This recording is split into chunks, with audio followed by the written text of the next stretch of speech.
Hello, my lovely dear students. How are you? I hope you are fine. And you are most warm welcome in my YouTube channel, Advanced English by Sunil sir. And this is the video of interchange exclamatory into assertive. और ये video है interchange exclamatory into assertive. कहने का मतलब कि किस प्रकार से एक एक्सक्लामेटरी सेंटेंस को मतलब कि विस्मयादि बोधक वाक्य को हम असर्टिव में बदलेंगे, यानी कि विधि सूचक वाक्य में बदलेंगे। ट्रांसफॉर्मेशन का टॉपिक है, बहुत बिंदास शानदार टॉपिक है। क्लास 12th के लिए एकदम रामबाण है, क्योंकि ये टॉपिक एग्जाम में काफी बार पूछा जाता है, हर बार पूछा जाता है। ये समझ लो एक क्वेश्चन आएगा 2 नंबर का। ठीक है, देखते हैं इस पे कुछ विचार करेंगे। ये होते क्या है, लिखा है सामान्यतः एक्सक्लामेटरी सेंटेंस। इसमें क्या होता है, आश्चर्य, सुख यानी कि हर्ष, दुख यानी कि विषाद, क्रोध यानी कि रंज, घृणा यानी कि नफरत, प्रशंसा आदि का बोध होता है। यानी कि इसमें सुख, दुख, घृणा, प्रशंसा, इच्छा आदि का बोध होता है। ठीक है, अतः इसके भाव को समझकर असर्टिव में ट्रांसफॉर्म करते हैं। इसको हम भाव को समझेंगे और इसके भाव को समझ करके असर्टिव में ट्रांसफॉर्म करेंगे। ठीक है, जैसे लिखा है एग्जांपल नंबर 1 में, what a pretty flower it is. What a pretty flower it is, क्या सुंदर फूल है, क्या सुंदर फूल है। एकदम हमने क्या किया, आश्चर्य का भाव है इसमें। जो हम सेंटेंस बोल रहे हैं एकदम आश्चर्य का, क्योंकि देखो कुछ भी हो इसमें आश्चर्य मिलेगा, चाहे वो आश्चर्य खुशी का हो चाहे दुखी का हो। भाई आश्चर्य तो आश्चर्य होता है, तो इस सेंटेंस में डियर स्टूडेंट्स आश्चर्य प्रकट हो रहा है। ठीक है, अब मैंने कहा what a pretty flower it is, क्या सुंदर फूल है। ठीक है, अब किसी सेंटेंस को, एक्सक्लामेटरी सेंटेंस को आराम से नहीं कहेंगे, हमेशा एकदम भाव विभोर होके कहेंगे, यानी कि हम आश्चर्य होके कहेंगे, क्योंकि ये एक्सक्लामेटरी सेंटेंस है, इसमें आश्चर्य आता है। यदि आराम से कह देंगे तो सेंटेंस सिंपल हो जाएगा। जैसे मैंने कहा क्या सुंदर फूल है, मजा नहीं आया। हमें एकदम आश्चर्य से कहना क्या सुंदर फूल है। इस सेंटेंस को हमें क्या करना है, हमें एक्सक्लामेटरी सेंटेंस का ये है और इसको हमें चेंज करना है असर्टिव सेंटेंस में। ये एक्सक्लामेटरी का है अभी। ठीक है, किस में चेंज करना है, असर्टिव में। क्या करोगे, लिखा what a pretty flower it is, तो सबसे पहले सब्जेक्ट आएगा, इट इज आ, इतना आ गया है। अब देखो व्हाट या हाउ को हटा देंगे, वेरी या ग्रीट का प्रयोग करेंगे। तो यहाँ पे भाव के अनुसार क्या कर देंगे, वेरी का प्रयोग। It is a very pretty flower, pretty flower. याद रखना डियर स्टूडेंट्स, ये सेंटेंस बन गया हमारा असर्टिव। क्या बन गया, असर्टिव। एक्सक्लामेटरी का था, हमने बना दिया असर्टिव। ठीक है, और याद रखना एक्सक्लामेटरी सेंटेंस में हमेशा लास्ट में एक्सक्लामेशन मार्क आता है, यानी कि विस्मयादि बोधक चिन्ह आता है। ठीक है, सेंटेंस बिल्कुल सिंपल हो गया, हमने क्या लगा दिया, फुल स्टॉप। ये कह रहा था what a pretty flower it is, क्या सुंदर फूल है। मैंने कहा it is a very pretty flower, ये बहुत सुंदर फूल है। आराम से कह दिया क्योंकि हमने असर्टिव बना दिया। नेक्स्ट है व्हाट अ बिग हाउस, क्या या कितना बड़ा घर है। हमने ऐसे कहा अरे वाह कितना बड़ा घर है, यानी कि सेंटेंस सब्जेक्ट ना हो तो इसका प्रयोग करेंगे इट इज। ठीक है, अब कितना बड़ा घर है, प्रेजेंट में सेंस निकल रहा है तो हम इज का प्रयोग कर देंगे। इट इज अ वेरी का प्रयोग करेंगे, it is a very big, ठीक है, house. It is a very big house, कितना बड़ा घर है। ये कह रहा था एक्सक्लामेटरी में कितना बड़ा घर है, ये कह रहा है it is a very big house, ये बहुत बड़ा घर है।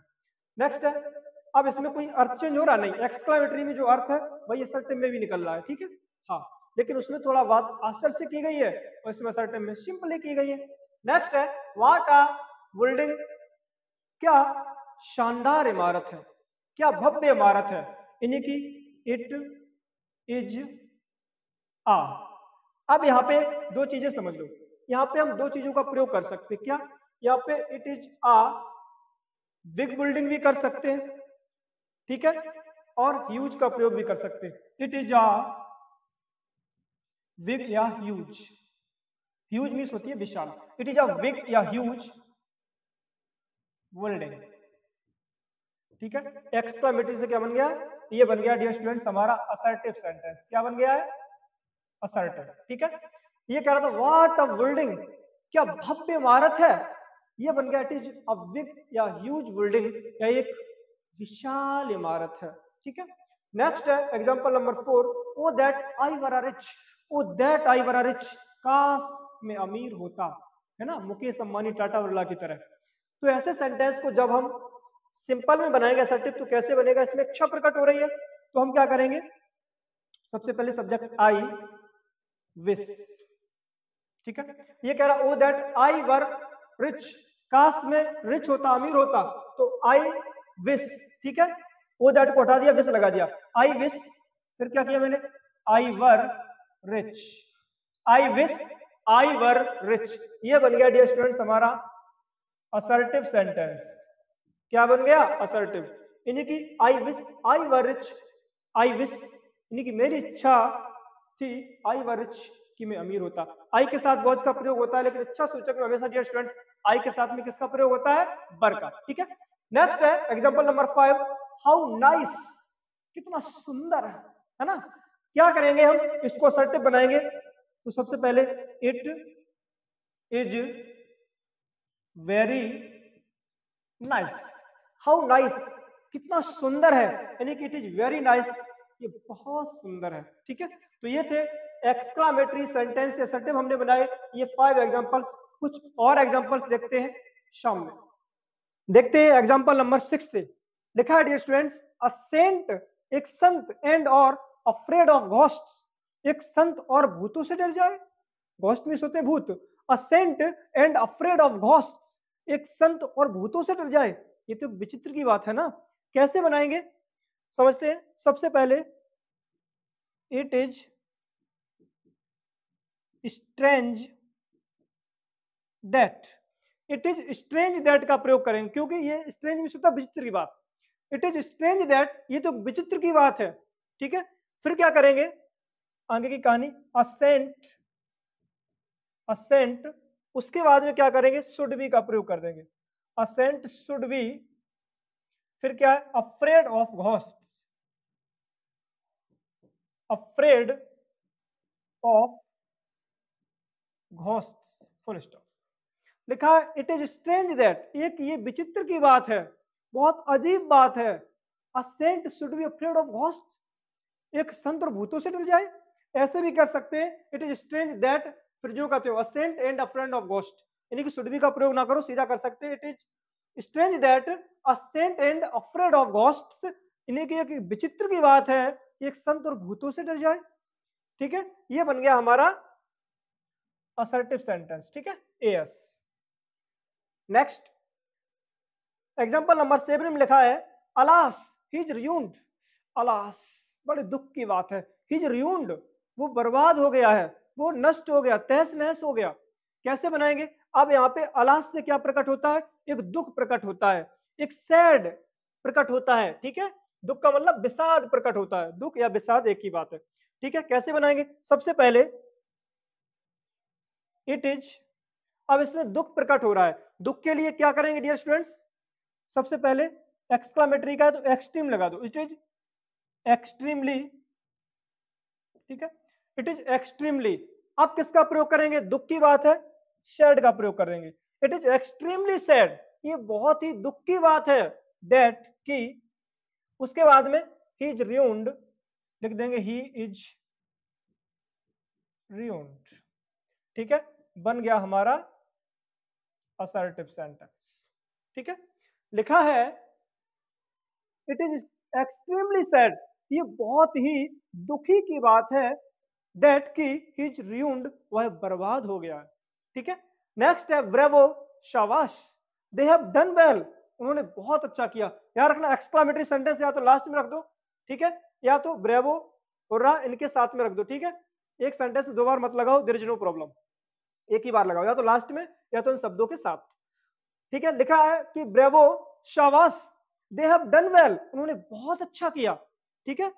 अब इसको कैसे बनाएंगे, अब इसमें ब्रेवो है मतलब कि शाबाशी दी गई है, और शाबाशी वाले सेंटेंस को हम कैसे बनाएंगे, लिख सकते हैं it is a matter, it is a matter of. अब इसमें मैटर है किसका, अब भाई इसमें शाबाशी दी गई है, शाबाशी का मतलब एक प्रशंसा की बात हो रही है, तो क्या करेंगे, it is a matter of praise, ठीक है, क्योंकि प्रेज मीन्स क्या होती है, प्रशंसा।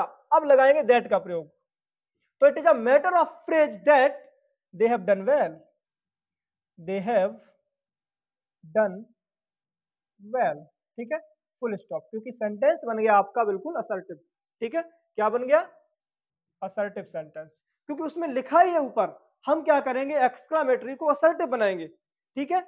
इनमें सभी ये चीजें प्रकट हो सकती है, लेकिन कौन सी चीज प्रकट हो रही है उसके लिए क्या करें, वो हमें सेंटेंस में देखना है। अब शाबाशी की बात की गई है, ठीक है, ब्रेवो यानी कि शाबाश, तो यहाँ पे प्रशंसा की गई है, हमने क्या कर दिया, प्रेज का प्रयोग, ठीक है। तो आपको बस थोड़ा सा दिमाग लगाना है कि एक्सक्लामेटरी सेंटेंस में आश्चर्य प्रकट होगा, असर्टिव सेंटेंस बिल्कुल सिंपल बनेगा जाके, ठीक है। तो ये कह रहा था ब्रेवो शाबाश, दे हैव डन वेल, उन्होंने बहुत अच्छा किया, मतलब कि it is a matter of praise, ये प्रशंसा की बात है, दैट की दे हैव डन वेल, उन्होंने बहुत अच्छा किया है, ये बन गया असर्टिव सेंटेंस। नेक्स्ट है hurray, we have won the match, hurray मतलब कि हुर्रा शब्द में खुशी की फीलिंग व्यक्त होती है, hurray we have won the match, अरे वाह मैंने मैच जीत लिया। अब इसको असर्टिव बनाएंगे, ठीक है, असर्टिव में क्या करेंगे, सबसे पहले अब हुर्रा वाला शब्द है, हुर्रे का मतलब खुशी की बात है, क्या लिखेंगे, it is a matter of, किसका मामला है भाई, खुशी की बात हो रही है ना, Joy, it is a matter of Joy, फिर क्या करेंगे, दैट, ठीक है, दैट का प्रयोग कर देंगे, it is a matter of joy that we have won the match, we have won the match, full stop, बन गया हमारा असर्टिव सेंटेंस। मोस्ट इंपोर्टेंट है, एग्जाम में ऐसे क्वेश्चंस आते ही आते हैं बोर्ड में, ठीक है, हुर्रे शाबाश।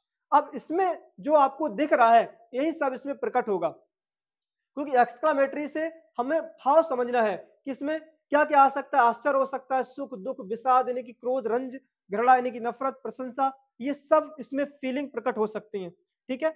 तो उसी फीलिंग को हमें देखना है। अब यहाँ पे हुर्रा शब्द खुशी की फीलिंग है, मतलब कि जॉय का बात हो रहा है, तो हमने क्या किया, it is a matter of joy that we have won the match. अब एक्सक्लामेटरी सेंटेंस को आश्चर्य से कहेंगे और असर्टिव सेंटेंस को बिल्कुल सिंपल कह देंगे, ठीक है। नेक्स्ट, ये सभी एक्सक्लामेटरी के हमने बना दिए असर्टिव में। Last example number 10, fie fie, छी छी। अब छी छी से पता लगा एक घृणा है, तिरस्कार है, एक नफरत है, कंटेम्प्ट है, तो क्या करेंगे, फाई फाई छी छी, she has failed in class 12th examination, अरे छी छी कितनी गंदी बात, वो कक्षा 12 की परीक्षा में फेल हो गई। कैसे बनाएंगे भाई, इसको असर्टिव बनाना है, मतलब कि सबसे पहले क्या करेंगे, इट इज मैटर, या इट इज अ मैटर कैसे कह सकते हैं, इट इज अ मैटर,